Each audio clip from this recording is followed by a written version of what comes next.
Hello, sixth grade. I wanted to take a moment to walk you through your superhero creation worksheet. Now, I want you to first note that this is a three-part assignment. It's due on Friday, April 17th. There are three sections. The first one is basic information, then superpower information, and then lastly, hero information.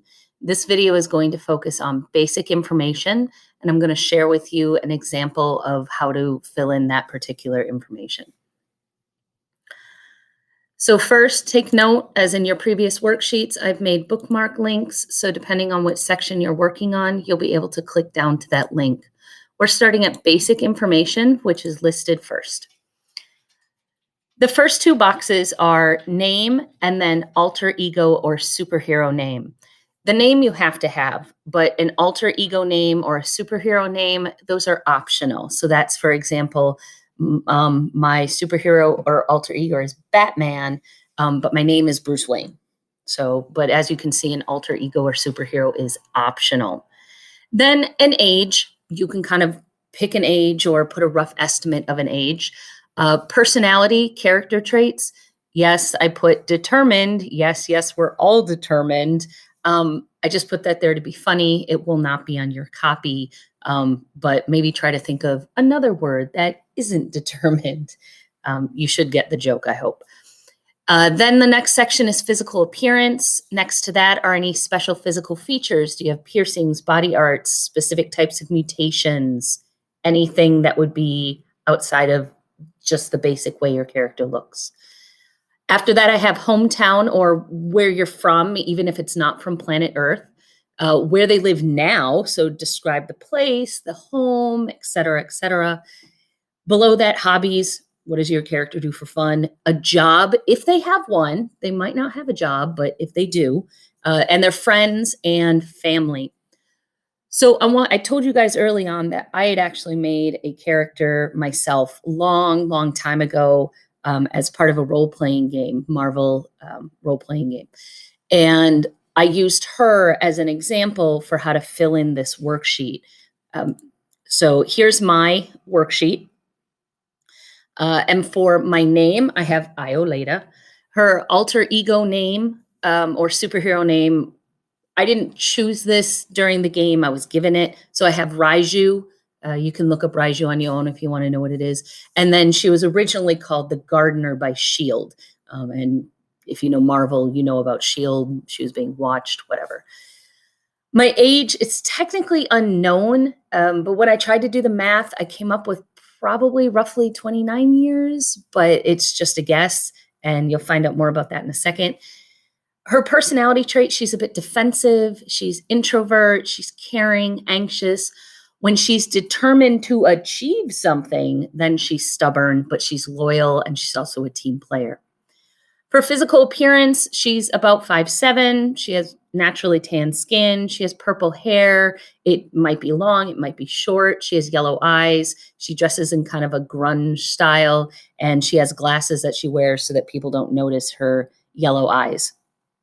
And then for special features for her, she actually has silver markings of an alien design on her upper right shoulder. Her hometown or where she's from is Adela in the Andromeda system. I made up this planet. I completely just went, ooh, look, she's an alien from a planet. I actually rolled for that. I was forced to be an alien. So I have this planet, and that's where she's from. She's not even from Earth. I have a whole story about how she gets to Earth. I think that'll be part of my example I share with you guys.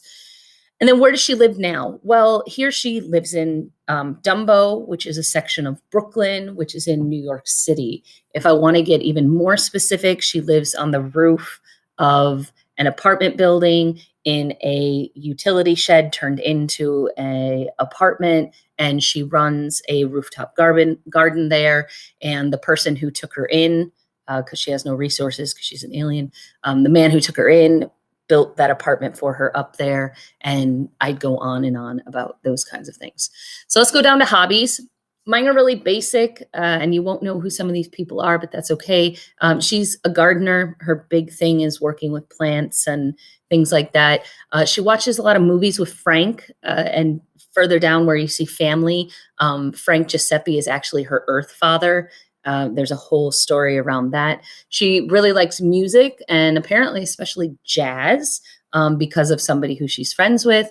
And then she also really enjoys cooking, and that's because of her Earth father, Frank.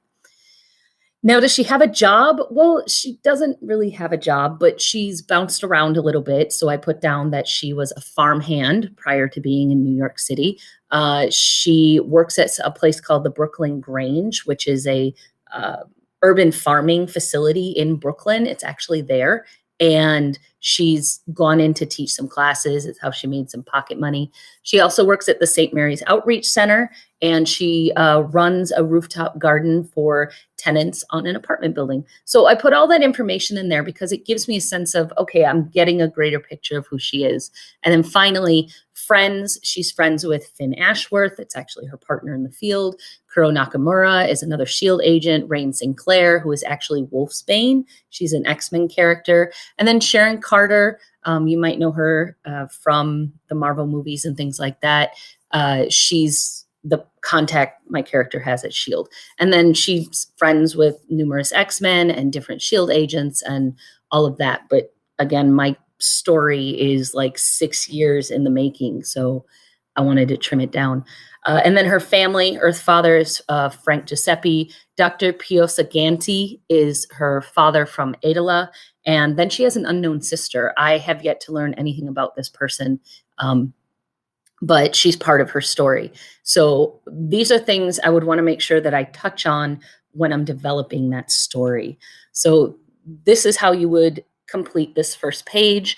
Detail is great because it will save you some time when you're writing your origin story because you have so many details to go back to. And it's also really helpful when you start to draw your comic. You have a lot of inspiration to draw from. So that is part one of creating your own superhero. So the next part will focus on superpower information.